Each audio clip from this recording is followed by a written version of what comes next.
If you think OpenAI is, winning the global AI race right now, well, you need to look at actual corporate credit card receipts from this week. Yeah, Because, data is just wild. right, according to what we are looking at today, the undisputed king of AI was just dethroned. So welcome to the deep dive. Check your calendar because today is Wednesday, May 13th, 2026, and the landscape of the technology you use every single day is shifting completely beneath our feet. It really is a phenomenal moment to just step back and look at the board. Yeah. Because the public perception of who is leading the tech industry and the underlying financial reality, they are suddenly moving in opposite directions. Completely opposite. Exactly. And I wanted to establish something very clearly for you, the listener, before we even start. We are going to remain completely objective today. Yes, absolutely. We are not here to pick sides between feuding billionaires, and we certainly aren't acting as cheerleaders for massive tech corporations.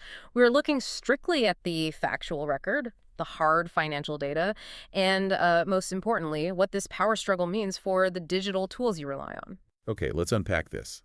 Our goal today is to look past all the noisy, dramatic headlines of the AI industry and extract the hidden truth. The real story. Right. We are going to decode a massive courtroom showdown, explore how the resulting paper trail from that trial might actually derail a trillion-dollar IPO, and finally look at real-world spending data that proves a silent rival has just stolen the crown. It's a lot to cover. It is, but to do that, we're relying on a singularly fantastic source today. It's the Tech Reader AI Digest, written by software engineer and tech analyst Aaron Rose. It is a dense, information-packed brief, and man, it does not pull any punches. No, it doesn't. It's an essential read because he connects the legal drama directly to the engineering realities. So let's start with the legal drama. Let's set the scene. We are in a courthouse in Oakland, California. Sam Altman has just wrapped up roughly 4 hours of testimony across Tuesday and Wednesday. Exhausting couple of days on the stand. Oh, for sure. He walks out of the courtroom, trailing right behind Greg Brockman. With closing arguments set for tomorrow, Thursday, this trial is effectively over. The advisory jury will begin their deliberations the week of May 18th. What we've witnessed over the last 3 weeks in that courtroom is a profound clash of narratives. Elon Musk came into this trial needing the jury to believe one very specific story. That OpenAI is a stolen charity. Exactly. His narrative is that it was founded as a nonprofit purely for the benefit of humanity, and that it was essentially hijacked by executives and turned into this massive closed-source for-profit enterprise. But Altman took the stand and stated his counter-narrative incredibly plainly. He didn't steal a charity. He argued that Elon Musk abandoned it. Which is a huge distinction. Huge. Altman's testimony laid out that building competitive artificial intelligence requires a staggering, almost incomprehensible amount of money for servers and processing power. When Musk simply stopped giving money to the organization, Altman was forced to scramble. He had to pivot. Right. He had to redouble his efforts to find charitable contributions from other sources just to keep the lights on, bringing in people like Reid Hoffman and Dustin Moskovitz. Which is really the crux of Altman's defense. Right. His testimony was that without Musk's funding, the only viable path to actually building the AI they set out to build was to pivot to a for-profit structure. Because you can't run supercomputers on good vibes. Exactly. They had to secure outside capital because the charitable donations simply weren't enough to buy the hardware required to train the models. And there was this one specific detail from the testimony about Musk's demand for control that is just wild. Oh, the succession plan conversation. Yes. Altman testified that Musk fundamentally didn't trust other people to make decisions, and he only wanted to work on companies where he had total unilateral control. So the co-founders apparently pushed back on this.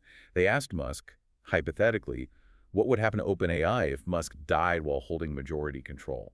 It's a fair question for a project of that scale. Completely. And Musk's response, he said he hadn't thought about it much and that he might just pass control of the company to his children. It is a stunning thing to say about a technology that the founders explicitly believed would alter the course of human history. Handing the keys to artificial general intelligence over to your kids because you haven't thought of a better succession plan, it's jarring. Altman actually called it a particularly hair-raising moment on the stand. He said he was extremely uncomfortable with that idea. But here's where it gets really interesting. Musk's attorney, Stephen Mollo, gets up to cross-examine Altman, and he completely bypasses the complex technical arguments. Right. He doesn't go after the code or the corporate structure. No, he goes straight for a character assassination. He flat out asks Altman if he always tells the truth. It is a classic, highly aggressive courtroom tactic. The goal is to force a defensive absolute denial. Mallow wanted Altman to say, yes, I always tell the truth, so that Mallow could then, pull out a stack of emails proving a moment where Altman exaggerated or lied. It's a trap. A total trap. If you've ever seen the movie 8 Mile, you know the final rap battle scene. Eminem's character, B. Rabbit, basically lists out every single terrible, embarrassing fact about himself to the crowd before his opponent can even open his mouth. He steals his opponent's ammunition. Exactly. He acknowledges his flaws with full context, and it completely disarms the attack. That is exactly the mechanism Altman used here. It's a brilliant analogy for what happened legally. When Mallow asked if he always told the truth, Altman didn't give that flat denial the lawyer wanted. He said, I'm sure there are some times in my life when I did not. Which is just, radically honest. Right. And when Mallow pressed further, asking if business associates had ever called him a liar, Altman calmly replied, I have heard people say that. He was an entirely unguarded moment. And incredibly effective from a psychological standpoint, because a flat defensive denial in that moment creates a fight. It invites the opposing counsel to immediately present contradicting evidence and paint you as a hypocrite. Right. It gives them the dramatic courtroom moment they want. Exactly. By offering a measured, contextual acknowledgement, Altman completely diffused the bomb. It landed so much better with the jury than Musk's approach on the stand earlier in the trial, which was frequently combative, defensive, and involved raising his voice. I really want you, listening to this right now, to consider how narrative works in your own life. Think about how admitting a fault gracefully, providing the context rather than throwing up a brick wall of denial, often builds far more trust than claiming total perfection. It's humanizing. It really is. And in front of a jury, humanity is currency. Precisely. But here is the crucial pivot. The jury is going to decide the moral winner of the specific trial. But the true lasting consequence of this entire ordeal actually has nothing to do with the $134 billion headline ask that Musk is going after. Wait, really? Because $134 billion is a massive number. It is, but most legal analysts look at this case and say Musk's legal footing is fundamentally weak. The maximalist remedy he is asking for, literally dissolving the for-profit entity and redistributing that $134 billion back to the nonprofit, is highly unlikely to happen. Yeah. But the tragedy for OpenAI is that while their executives are stuck in a courtroom agonizing over their past, they are bleeding out in the present. Yes. Musk forced total transparency. The real consequence is the mountain of sworn secrets that is now sitting in the public record. Let's look at the financial stakes, because they are astronomical. OpenAI is targeting a Q4 2026 initial public offering, an IPO, with a valuation approaching $1 trillion. $1 trillion. A trillion with a T. We are talking about a scale of wealth that is almost hard to comprehend. We're already seeing massive players circling. The digest notes that UK institutional investors and pension funds are currently exploring pre-IPO secondary lines. Let me jump in and clarify that, because for anyone who doesn't spend their days reading Wall Street jargon, a pre-IPO secondary line basically means big institutional money is desperate to get in early. They want a piece before it goes public. Exactly. These pension funds are trying to buy shares directly from early OpenAI employees or private investors before the stock actually hits the public market. It's a sign of massive pent-up demand. It is. And that demand relies entirely on a clean path to going public, which revolves around the S-1 document. Right, the prospectus. The S-1 is the foundational prospectus that any company must file with the SEC before going public. It's supposed to be a pristine document outlining the company's business model, its leadership, and its risks, so everyday investors know exactly what they are buying. Now, any investment bank conducting due diligence for this IPO has to read the sworn trial record from the Oakland courthouse. And it is a compliance nightmare. Let's break down why these specific disclosures are such a massive problem.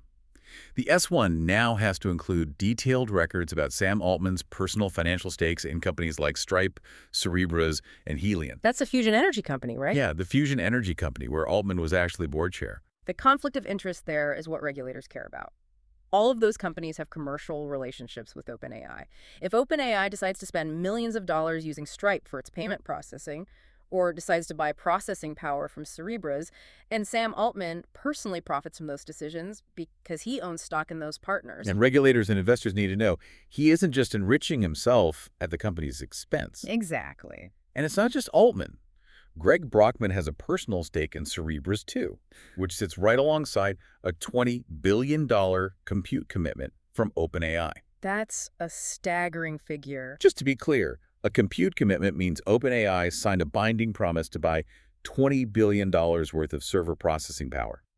When the executives signing that check also own a piece of the company receiving the check, well, the SEC requires an incredibly deep investigation to ensure it's entirely above board. Add to that the internal governance drama that is now sworn public record. The S1 will have to account for the 52-page Sutskever dossier that deeply documents executive dysfunction. Oh man, the dossier. It has to detail the massive board crisis of November 2023, the previously hidden Anthropic merger conversations, the fact that ChatGPT was originally launched without the board's knowledge. That one still gets me. Right.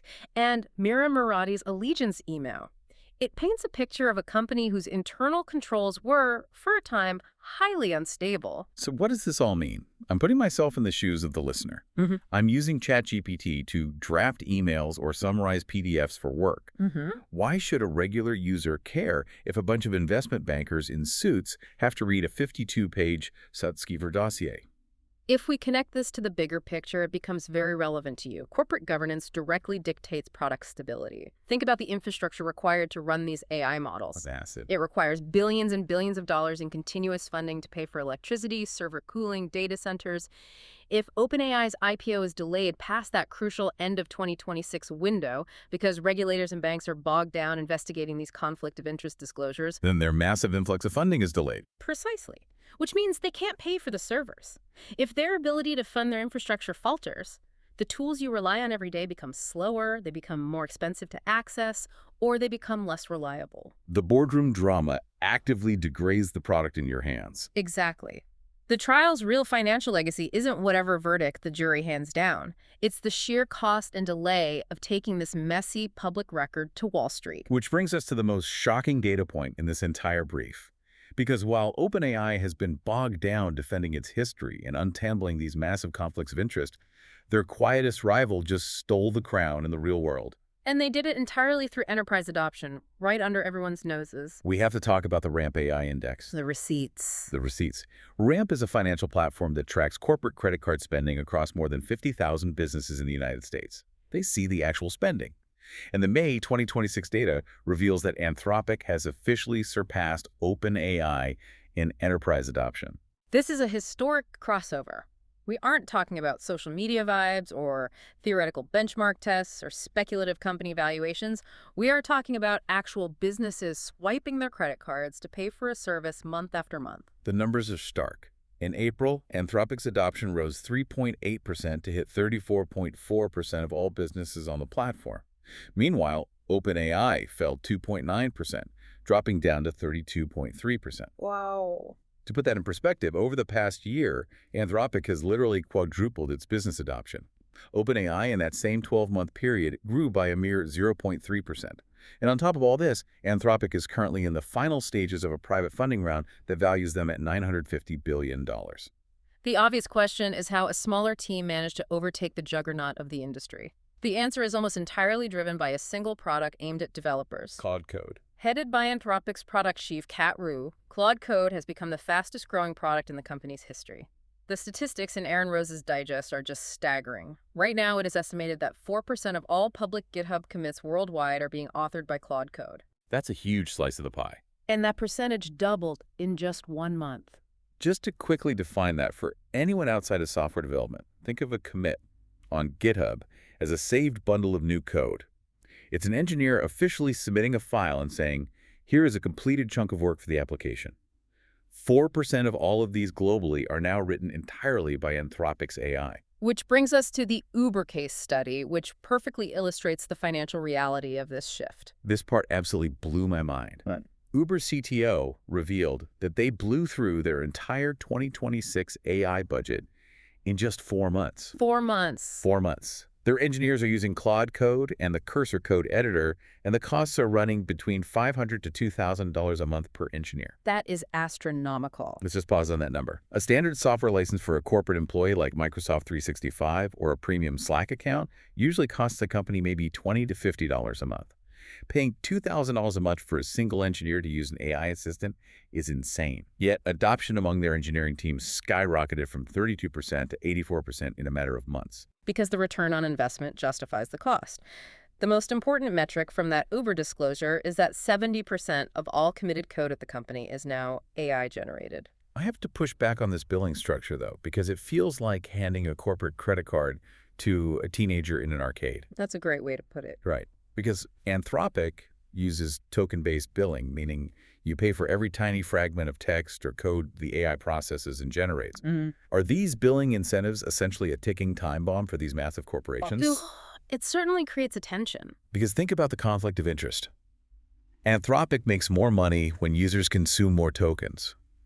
They're financially incentivized to push users toward their most complex, expensive models, even for simple coding tasks. What's fascinating here is that the hyper-growth you're describing is actually creating a massive crisis of fragility for Anthropic. You're exactly right about the cost pressures, but Anthropic isn't necessarily celebrating right now.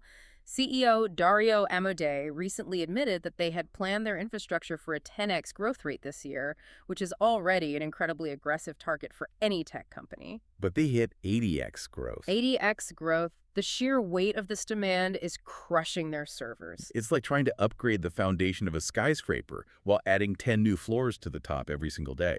The building is going to sway. And it is swaying. Yeah. Users are increasingly dealing with frequent outages, harsh rate limits where the system just cuts them off, and a degrading quality of results when the servers are overloaded. Which is the last thing developers want. Exactly. Anthropic is frantically trying to stop the bleeding. They've had to ink emergency infrastructure deals with SpaceX, Colossus, and Google Cloud just to access enough raw compute power to keep the servers from melting down. The lead they just took is incredibly fragile because in the developer world, loyalty only lasts as long as your uptime. And it's not like the rest of the board is just standing still while OpenAI and Anthropic fight it out. Yeah. Let's do a quick zoom out on the landscape as of today, May 13th. The competition is fierce. Very. DeepSeek's V4 Pro and V4 Flash models have been live since late April. VS Code, which is the most popular code editor on the planet, is moving to a token-based billing system in exactly 19 days on June 1st. And quietly, in the background, Google Cloud with Gemini and Microsoft 365 are continuing massive standing infrastructure buildups. The reason that broader landscape matters so much is that it lowers the switching costs for the consumer. If Anthropic servers go down for a week because they can't handle the 80x growth, developers don't have to wait around. They just jump ship. Right. Open source models like DeepSeek or massive enterprise solutions from Google and Microsoft are sitting right there, ready to absorb those fleeing users. The war is happening on every front, and a single misstep in infrastructure could cost Anthropic the enterprise crown they just won. Synthesizing all of this, we are witnessing a uniquely fragile moment in the tech industry. You have OpenAI, which still holds the ultimate consumer brand recognition. Everyone knows what ChatGPT is, and they have deep, entrenched government ties. But they're distracted. Heavily weighed down by their own messy history, fighting a narrative battle in court and facing massive compliance hurdles standing between them and the funding from their IPO. And on the other side, you have Anthropic. They currently own the developer mindshare. They have the real-world enterprise spending data proving they are the tool of choice right now. But because they are growing at an unsustainable rate, they are arguably just one bad quarter of server outages away from losing all that goodwill and losing the lead entirely. So why does this matter to you, listening right now? It matters because every single time you open a prompt box, every time you use an AI tool to summarize a meeting, write an email, or generate a piece of code, you are actively participating in this exact tug of war. You're part of the data. Exactly. Yeah. The company that ultimately survives this pressure cooker, the one that navigates the courtroom transparency, the IPO filings, and the melting servers, is the company that is going to dictate the digital infrastructure of the next decade of your life. And I want to leave you with a thought to mull over, building on what we discussed about Uber. If 70% of all code at a major tech company is currently being written by an AI... Which is still just a crazy statistic. It is. But if that AI is built by a company whose revenue model fundamentally relies on consuming more tokens, at what point do we have to ask if the AI is writing perfectly efficient code, or if it is subconsciously writing complex, unnecessarily token-heavy code just to keep the meter running? Wow, that completely changes how you look at a monthly billing statement. Keep an eye on those API costs, everyone. Thank you so much for joining us for today's deep dive. Stay curious, keep asking the hard questions, and we will catch you next time.